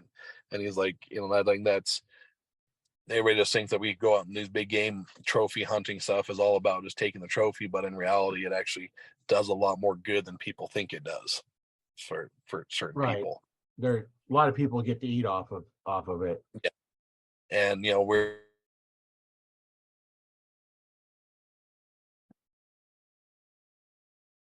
Oh, I think his internet went out on him. We'll see if it comes back here. Yeah, I know. When you shoot an animal, the meat can feed, either you and your family for a long period of time, or multiple families, like in case he's talking about with the elephant. It just takes, you can feed so many people from it. A whole village, can possibly eat off of that one animal, and multiple meals. And it's just really, really good when you go out and like I was talking about earlier, it's really good meat. And I think he lost his internet connection, but yeah, it's been really good talking with Tom, and got a lot of good stories. This podcast took a little bit different turn, a little bit more fishing. Yeah, bow fishing is a really fun thing to do. I did it as a kid, and I've got my bow fishing setup as my recurve, just because I don't have time to draw a compound and find the site and everything else. No, you got to look at where the fish is, where you want to shoot, and just go. And it's a lot of fun to do. Whether you're fishing, hunting, shooting your bow, shooting your guns, shooting anything, it's just a lot of fun. Little sport, develops your skills. And nice about learning how to bow fish and hunt with archery is we can always go out and get food. We don't have to worry about where our projectiles are going, because we're not going long range. Like with a firearm, firearms are good. I have several of my own, but hey, it's just a lot of fun doing it. So we've been on the line here for quite a while. So it's been really great talking with Tom, learning about it, the bow fishing, and up there, and as well as I learned stuff here about Nebraska. I don't get out a lot of bow fishing, but it's a lot of fun. And so I think we'll go ahead and end this one. Make sure you follow the channel. Go out to the Archer Talk 101 Facebook group. There you can get all of the videos that we record for the podcast. You get them live when we record them. If you go out to the podcast, they come out on Mondays and Friday mornings. Then I also post the video of this on my YouTube channel on Tuesdays and Thursday nights at 6. So you can always get them there. Not sure if you're trying to come back in or not, but yeah, it's a lot of fun. And if you have any questions, just get a hold of us. I see you. Welcome back, Tom. Yeah, my phone overheated for some reason. Oh yeah. So I'm sitting there and I'm like, what the hell? So had to turn the. I'm sitting in my pickup. I had to turn the AC on. Hopefully it'll keep that going. So sorry about that. No, I've had that too when out recording, video for my YouTube channel, and I got my phone, it's hot, and all of a sudden, okay, I can't video. I gotta let it cool off. So it's like, okay, I'm not stopping. So I just I if it ever got hot, I missed a piece of it, but I'm gonna go on. Yeah. So sorry about that. I was like, oh damn it. That's the first time that's ever happened to me. So yeah, I see all of a sudden you froze and it's like, okay, I think your internet's out, and then you disconnected, and yeah, so I kind of went on. I talked a little bit about it. So but yeah, we've been on for 2 hours almost. Yeah, 2 hours almost. Sometimes they go long, and I planned for an hour, but very seldom do I ever hold to an hour, because unless we have something going on, it's so much fun talking about all this stuff, and time seems to just get away from us. And yeah, I was just tell them, hey, shooting sports is fun. Yeah, whether it's archery or anything, like it's a good addiction for people. I mean, I'd rather see people in the outdoors and doing this stuff, and especially trying to get kids involved. That's the big thing right now, is getting kids back involved into this stuff. We're trying to, with our association here, like talk about like the Wyoming Bowfishing Association. I'm trying to, like I said, I got just voted president. I want to remake it to where it's more bigger than what it is right now, to do more stuff.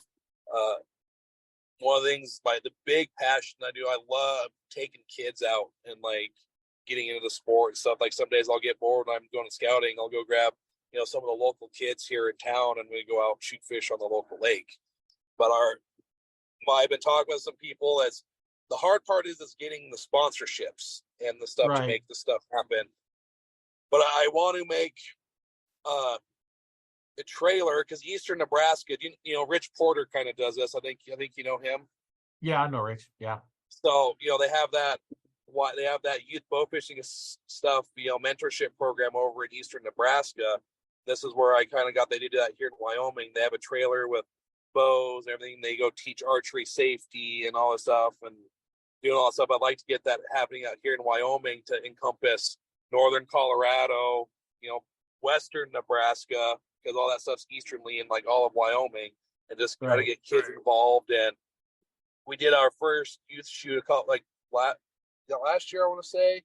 We had 8 kids show up. We were able to get them all prizes and everything, but I'd like to make it bigger than what it is, and do stuff to where they show up to like a mini camp, and we teach them archery safety, boating safety, that type of thing, and then get them out on the boat and go have fun and just enjoy the outdoors, or do specialty events with at-risk kids that don't have that availability to do that stuff. Hey, come on out. We can do all this stuff for you. And that trailer is mobile, so we don't got to do it here in Wyoming. We can hey, we'll go over to Nebraska, and you have western Nebraska on a lake and do it there, go down to Colorado, and just to get kids away from all these video games and these minor society that they're all addicted to in their phone screens, give them something more fun to look into, like when we were kids. So yeah, we spent, when I was a kid, there was no cell phones when I was a kid. Yeah, there was no cell phones when I was a kid either. I remember when Nintendo was like the big, you had one, you were like the king of the block. But yeah, I remember riding my bike, up in Alaska for miles just to go catch a fish, or stuff like that. And kids these days are like, what do you mean we're going to go out and do this? You see a lot less kids involved in outdoor activities than it used to be. So if we can get more kids involved, and once you do get one hooked, that's like an addiction for them. They're, it's the coolest thing I've ever done. Yeah, and that's the nice thing about bow fishing, is the action is there, and they just have a blast. And they're like, oh, one day I had 6 of them, and they were like kids. I mean, it was a hectic, chaotic mess, but it was still fun. So yeah, I was like, when I had my store, get somebody that interested in archery but never shot, and almost kind of afraid of it, and get them all set up, and that first shot goes off, and they just, it's like, whoa, can I do it again? Yeah. It's like, oh, let's just try one. I try one. It's like, can I do it again? Can I do it again? Yeah, you can do it again. You can do it again. You can do it again. Yeah. So, I mean, that's like archery is a fun to get everybody involved in the family, even with the family. And like I said, I've been kind of slacking on it the last few years. And just because I've had difficulties with my vision has made it hard with trying to do the compound stuff and finding the right way to shoot. Like I know, Pigman does away with, he shoots with his left eye, but he shoots right-handed. And he's got a specialty way using IQ sights that make it happen. Is pretty, like, I've watched him. He's still one of the best archery shots I've ever seen, and he's shoots with a different eye. And I don't recommend it. It's very difficult to do. Yeah, and that's what he said. It took him a long time, a lot of dedication to find that sweet spot. And he said the only sight that he's able to make that work is with the IQ, because that retinal technician, that lights and everything. But he shoots. I mean, it's remarkable. And I was trying to do it myself, and I just haven't been able to do it. So I'm just gonna, I think, go what I'm used to is going back to the traditional things. Since I do it so much with bow fishing, it's more of a natural instinct now for me to do that. I mean, I can smack the fish, at 30 yards on the surface. So I mean, when I'm on, so I think that's my decision. I'm gonna go with the lever bow and go back to the traditional hunting, which that's what I started out doing, which I really enjoyed. So it's a lot more. I mean, I've had those shots at big bull elk, 10, 12 yards, which is a lot more fun than sometimes getting one, just getting him to come in and being stuck in that situation where you're behind a tree and the elk is right there. You can pretty much smell him as he can smell you, and you're in those close in quarters. And sometimes that's just the fun of it than even getting one, getting that big animal to come in. And that's what I enjoyed about it, I think, more is doing the chase sometimes than shooting them. So yeah, it's the hunt. Yeah, it's more the hunt than the kill. The kill is just a reward for the hunt. Yeah, like when I get my doe tags, I call it shopping, because I go out to, I have friends that have farms and stuff, and it's an easy opportunity. And they say, hey, go out, I need some deer thinned out. Or my brother calls it, when they're still corn up, blast, because he calls it, what I do is peekaboo deer hunting, because I walk the corn rows and just look down, and the deer are trying to not see you, behind the corn rows. And so I just shoot them down the corn rows and drag one out. But yeah, they're down there trying to hide their heads from you. So he named it peekaboo deer hunting, because I'm just peeking down the rows really, really quietly. And then don't, like I said, if I have to drag a deer, like doe, more than 50 yards, I don't take them. So it's kind of funny. Keep them close. Yeah, and that's what I mean about nice. About the selective harvest too. Is like I go out there and I'll watch the herd of deer in the evening, and I can see which one is the mature deer and don't have the fawns, and like it's more of a, like I said, a shopping thing. But I'm taking the ones that need to be taken, and not the right, ones that like when you go elk hunting, you look for that dry cow that doesn't have a calf with her.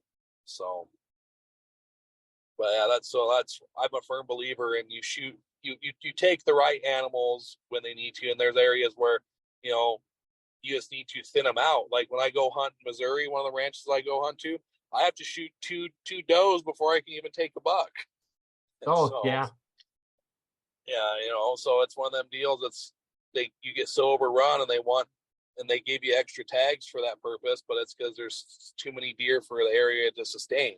So it's like a cyclical thing. And same with everybody else. Like we had a bad winter kill be a few years, so the population bounces back. The elk population here is skyrocketing. So I mean, there's no shortage of elk this year, but the western side of the state, has absolutely been hit hard. And like I said, when I put in for my areas for hunting, I take that into consideration, which areas are going to be the viable one to hunt to. So, and I'm going to. You want to go to the ones that have, the bigger population of what you're looking for. Yeah. And so that's, like I said, this is the first year I've drawn a mule deer doe tag in 3 years. So I took I drew 2 mule deer doe tags. I drew one. Normally I draw two, I try to do 2 or 3 antelope, but I went to 1 antelope this year. So, and I have a friend that's got property that he didn't have as much winter kill on there, and that's where I'm going to go take mine at, because he's got a population that you can harvest, and he doesn't let really anybody out there. So that's the other thing, is the pressure out there. Yeah.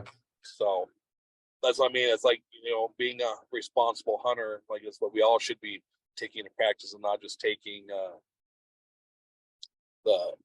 I guess the easiest opportunity because, I can type deal. Like, especially years where it is a rough year on stuff, you need to be a responsible hunter and not.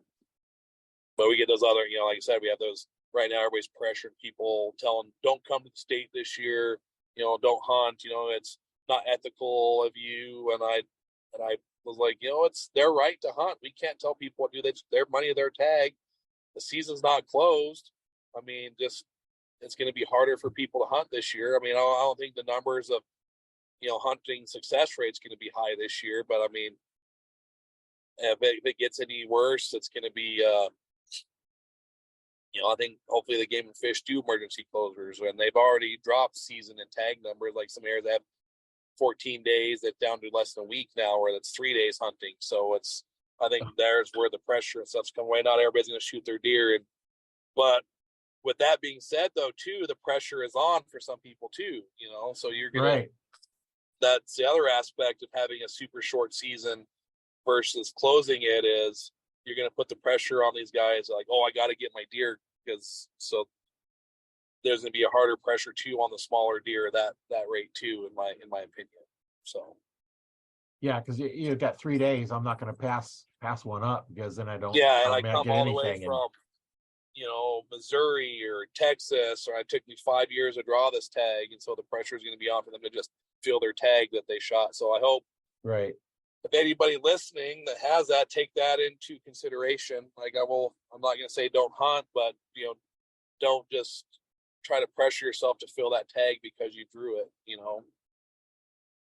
Be responsible and do the right thing. I mean, like I've always been told, if you're going to shoot the same deer on the first day than the last day, maybe, but don't shoot the small ones. Look for those bigger, mature deer that made it through, that are stronger. Leave those younger ones to come up the next couple of years. So, well, and you get more meat too. Yeah, and then that's what I get too. I've talked, get to these guys that say, you trophy hunters, and all you do is horn hunt, and I do it for the food, and I don't shoot big deer. I'm like, absolutely you would. If a big 4x 200-inch muley came out in front of you, you guys wouldn't hesitate. Like, I always call them out on that. Like, you're not going to be like, there's a 200-inch buck and there's a doe or a spike next to them and take it. No, you're going to take that big buck. Everybody would. Like, I don't care who you are. I don't specifically hunt for bucks. I hunt for the does because, I'm more into meat. But you know what? If a nice buck comes by, I'm not passing it up. Yeah, and that's why I used to get doe tags, so I fill my freezer, and then I go out and have fun and look for that deer kind of deal. Like, like I said, sometimes for me it's going and seeing other parts of the country, going in there hiking, going and seeing. To me, it's that challenge going into places, and I'm getting kind of old and overweight now that my body can't do as much anymore. I still push it. I still push it to where I can, but that's that to me, that's what I enjoy, going out there. And if I don't see the buck I want to shoot, I'm not going to take it. Right. So, and right now, I've shot a lot of decent deer. I'm on that 200-inch hunt right now. I'm looking for that big one that I've never got in my life. That's been my unicorn. Like a big whitetail buck's my unicorn. Like, I've seen them. I haven't been able to get them. Or they get away from me, and so I have personal preferences of the one I want to take. I mean, if I want to go shoot small deer, there's areas where you go do that where they are overpopulated. But like I said, I have a couple deer in my head that I want to get, and they're my unicorns, and I'm not gonna. Like I said, it's been 3 years since I've taken a mule deer buck for that reason.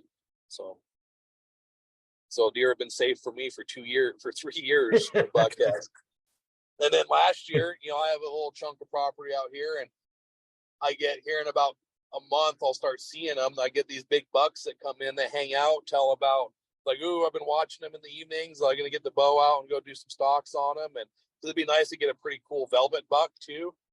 And then a week and a half before archery season, they just disappear. It's like they know archery season's coming up. Yeah, and then during rifle season, I got a few does and little bucks hanging out, and I let them go. Then that like the 2 days after the area where I live closed, I'm coming in from work and it was right in the evening, and I'm like, what is that? Like, when did a tree grow next to my driveway? And this big old massive 160 some inch buck stands up with like 10 does. I'm like, where were you 3 days ago? Yeah. And that's always my luck. I always see these big ones. Like a couple years ago, I drew my late season whitetail buck tag because work this year, everybody wants to go off in October to hunt, so I chose to draw a late season whitetail tag. I do have a mule deer general tag I can get, but there's 1 year it turns into a doe tag in mid-December, and the day after it turned into a doe tag, I ran into a 160-inch whitetail out in the flats when I was out pheasant hunting. And I sat there and watched him, and I had permission to hunt where he was at. Like I said, the ethical thing, like, told me, is like, I could take him probably and get away with it, but that's where it gets into where people get in trouble because they do stuff like that. But I mean, that deer was massive. It's one of the biggest whitetails I've ever seen in person, especially when you're out and it's hunting them out in the grass flats here in Wyoming, eastern Wyoming. It's there in pockets. So when you do see a massive buck, because they get in that grass, they sleep all day, and when you do see one out and not in the day, it was pretty impressive. So yeah, he was massive. He was that one that you want, that main beam 5 with eye guards. I mean, it was the perfect whitetail in my opinion. And big, massive, typical. And I was like, yeah, gotta sat there and watched him. But I drove down to my buddy where he was looking for a whitetail doe. I'm like, hey, come look at this deer. And he drove down and sat there and watched him. And he's like, damn it, that's a big one.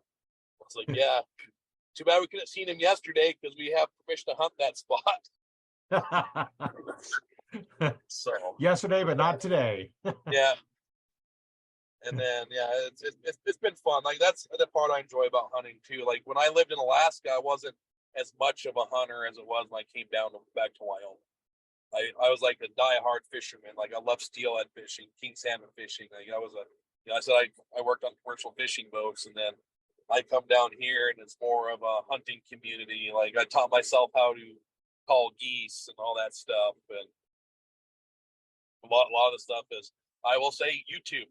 Like, I got hurt. I got hurt when I was fishing, and I guess hunting and doing the calling thing and everything was kind of my way. And like I said, bow fishing was my way of kind of rehabilitating myself. So yeah. And like I said, bow fishing went from me just taking my dogs down for a walk and seeing carp and buying a cheap $100 bow off of a website to now I started a bow fishing guide business, like the full range. And I hear a lot of those same stories. You start off, you want it, you get one, and next thing you know, you're going in and doing all kinds of things. And hear those stories a lot. And I will say my rod and reel fishing time has I can't say that word right now, like tongue twister, decreased since I've bought the bow fishing boat, because I spend so much time shooting all these carp, and like it's pretty funny. I mean, because I love to eat fish. I love to eat fresh walleye and crappie and all that stuff. It's one of my I don't do it as much anymore. Normally I go on like a walleye trip, like I said, to McConaughey, and I'd go bring back 20 pounds of fillets, in a week, and having them. Now it's how many carp can I shoot in a night now? Yeah. Still out there having fun.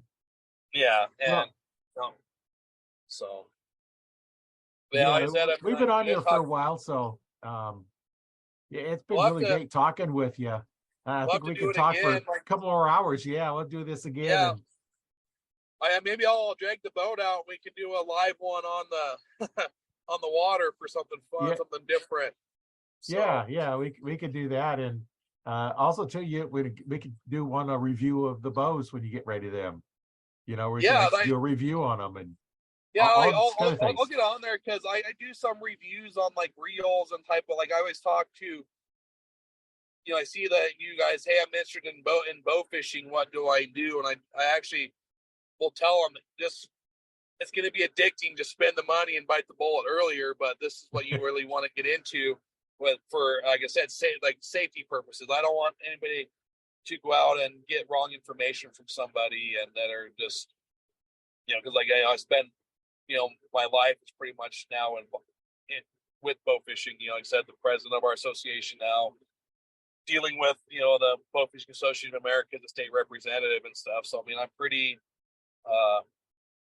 committed my life into this, and I've met some cool people, and without it, I probably would have met some of the people I've done. And so I'm pretty passionate about it and getting people out there and just having fun. That's another way for enjoying the outdoors. So, and getting Yeah. to something that's keeps your pastime where you can shoot your bow more than just a few times a year, I guess, like some people do. And I will say, everybody that comes out with these crossbow bow fishing stuff is like, you're insane. I will say that. That's a lot of work to cock one of those as much times as you shoot them.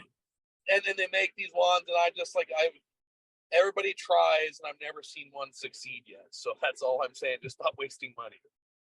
Yeah. And the biggest thing is guys like, well, I need to shoot a crossbow because of my shoulder injury. I have a full shoulder reconstruction injury. If a 10-year-old kid can pull a bow back and go bow fishing, so can an adult man. That's how I look at it. Sometimes it's just an excuse, Yeah. Yeah. Might have to change a few things, but you can make it work. Yeah, I mean, there's some things out there where, there is people that do need a crossbow, but I was like, I look at it when you see that dude, and I know a friend that has one arm and a guy that shoots a bow with his legs, and he's a way better shot than I've ever been in my life. Those wounded veterans guys that do that stuff. I mean, if anything is possible. So if you want to do it, you can do it. So yeah, just don't make excuses. So yeah, you don't need arms to be an archer. Matt Stutzman proved that. Yeah. So like my friend Lance. What's his last name? But he's shooting from PSC. Yeah, he's a great dude. Has one arm designed a prosthetic piece. So he, hits stuff, and that dude's an amazing archer. So great dude. So I mean, you see these guys that shoot with their legs, and I wish I could be that good of a shot with my arms. Yeah. So, Yeah. But yeah, no, I mean, it's like I said, I'm gonna start going back into the hunting with the traditional stuff, and might have a deal on this brand new PSC Expedite NXT for somebody if they want to trade. So, never been fired, custom built, hanging on I got 2 bows hanging on a hook in my basement that I haven't used in just because it's been difficult. But yeah, or I'll just save them for a friend, or if I have a kid, they can have them. So yeah. But yeah, so I'm gonna go back, I think, to what I've been doing most, and it's the traditional part of stuff. I think is a lot more fun. Like I said, I enjoy seeing how close I can get to animals. I even do that when I'm rifle hunting. Like the closer I can get, the better. Just because, I don't like be tempted to shoot something in the canyon behind me and I can't even get to it because I made that. Oh yeah. You know what I mean? I'd rather know that I can drop the animal ethically and do that stuff. So that's kind of why I enjoy the archery part when actually I do it. So it's the chase for the most part. Yeah. The frustration for missing makes you want to go back and do it again and be like, what I do wrong? Let me do it again. Because I don't hunt from blinds. It's all, spot and stock. So you find that and you go in there and you play the animal on their own ground. Like I almost got a nice whitetail buck at 30 yards spot stalking in grass one day. So, I mean, I barely shot under his belly, and yeah, I mean, that was pretty impressive. I had to take my shoes off and my socks and got on him. I just didn't make the shot, but just after getting that close to a whitetail buck like that, on its own turf is pretty impressive. So, yeah, it's kind of interesting when you do that. I did that one time. I took my boots off and there was just grass, maybe just a couple, a footer so tall along the edge, and I got clear up to it, about 5-6 feet away, but I couldn't do anything with it because I can't draw my bow from basically laying on my belly. Yeah. Now, if I had a crossbow, I could have, but not with a compound. Is like, so I just Yeah, kind of wait for leaving, backed out. I had an antelope do that to me. I was chased. I ended up taking him with a rifle, but I spent 2 weeks chasing him with the bow, and he was always one step ahead of me, like always. Like I finally got on him one day. I was like, oh, that's where I took my socks, my boots off, put like 2 pairs of big wool socks on. My belly crawled, got to where he was at, and I looked up. There he was. I was getting my arrow knocked on a little knoll, and I was kind of turned, and I heard a snort. And I looked over my shoulder, and he's 25 yards behind me, and I couldn't make that turn to get him. Like he had saw me poke up and see him, and he'd come around because they're so curious, and right where I couldn't turn, and he's like, "I got you," you know. He's like you again, huh? So, and I ended up, taking him, but I spent, 2 weeks during archery season, and then took him like the 3rd day of rifle season, but. Because one of them, I played with him, he's like, "No, it's you again." Like, and he'd go and he'd hang out like 80, 90 yards, 100 yards from me, and just snort at me like, "Oh, you can't get me." It's like he knew. Yeah. So until come rifle season, we had the long range weapon. Yeah, and well, the first time I shot at him, I missed, and I was like, "What the hell?" And because I do a lot of antelope hunting and stuff with the 223. Everybody's like, "Oh, I drop a lot of my antelope and deer with it." And it's the first time I ever had a scope with the side parallax on it, and I found out you had to have that specifically set on the range you're shooting, because I was like, "What the hell?" I thought I dropped my gun and everything, and I went out. I was shooting nickels at 200 yards. But I had that parallax thing set. Then I went out and grabbed my other rifle, came back that evening, and popped him with the first shot. But it was like, I'm like, what the hell? Like, this thing is dialed in, and I found out they had that parallax. You have to set it directly with the yardage on that scope. So I learned the hard way.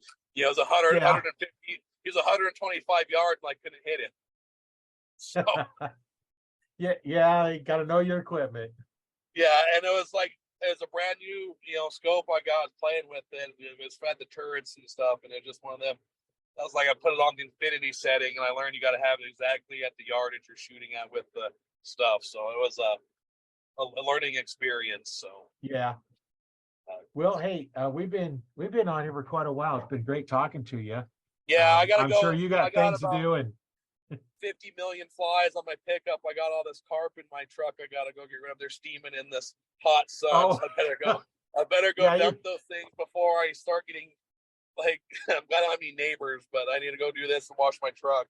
So yeah, you go take care of the carp, and I'm sure we'll be talking later. We'll be on do this again. Yeah, and so Archery Talk 101's your group on Facebook? Yes. Okay, I'll get on there and add it and all that other fun stuff. And like I said, if they're interested, just look me up on Cowboy Bowfishing. Whether they're interested in art, get into bowfishing and stuff, I'm more than happy to answer questions. So whether it's coming on a trip or just learning and getting into gear and everything, I'm more than happy to help with that type of stuff. So it's what I found that works in my experience. Yeah, like I said, if they have any questions, just reach out. I'll be more than happy to talk with them, or how to get into areas and what to do. So it's something like I said, I can talk for hours about stuff. Like I'm pretty passionate about it. You can see. So yeah, I'll have to merge the two together. For those listening, I hit wrong key and it stopped recording, so I started back up again. But it's been really great talking with you, Tom. I know we've talked for quite a while, and we could probably talk a lot longer, but you have things to do and I got things to go do, and it's been a lot of fun. Sure. So I'm sure there's stuff for people to do. So yeah. So, but yeah, it's nice talking. We'll definitely have to do it again, Roy. I had a fun time. Like I didn't even think it was 2 hours until I looked at the clock. So yeah, it goes by quick. We try for an hour, but we never hit an hour. Roy's over.